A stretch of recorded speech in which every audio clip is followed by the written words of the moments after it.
done crafts since I was a little kid, probably 5 or 6. I remember trying to do wood carving and stuff like that. But I got real seriously into trying to make knives when I was about 10 or 11. It took me a good 10 years to get to what I considered to be like a decent level, you know, of workmanship. When it comes to manual work, I want it to be real precise and real orderly and, you know, well done. I make hand-forged tools, knives, archery bows, guitars, various other useful implements. I grew up for the most part here in Gila since I was about 10 or 11. It's real remote. There's a lot of history, there's a lot of like Indian ruins and stuff here that I've always found pretty inspiring. My parents always lived real simple.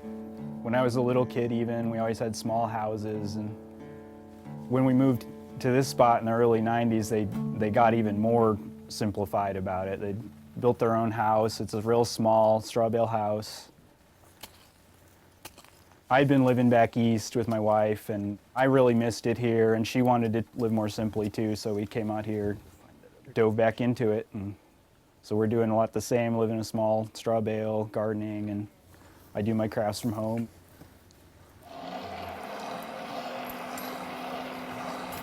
There we go.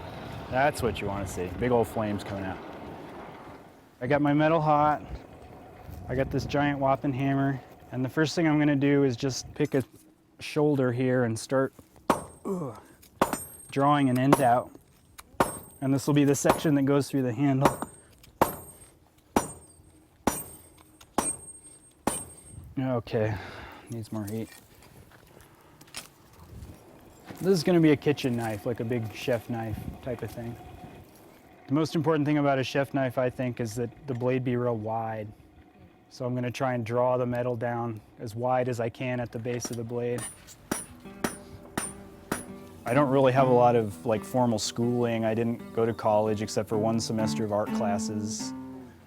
I always had the attitude that, well, I can probably figure this out, and I'm just going to dive in, I'll make a bunch of crummy stuff, and then eventually I'll get it and make some good stuff.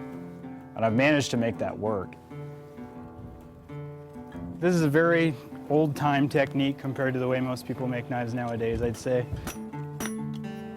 There is a small but probably growing contingent of knife makers who like using the old techniques, and I'm happy to be a part of that for sure. Wow, extra amount of smoke today. I try not to use a lot of modern equipment.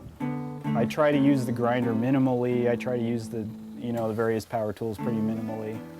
I was for a while doing all by hand everything. Files and sandpaper was pretty much all I had. But it got real hard physically after a while. I was blowing my shoulders out. So I'm trying to modernize a little bit, but no, I'm still stuck in probably the 1800s or the last century somewhere pretty well.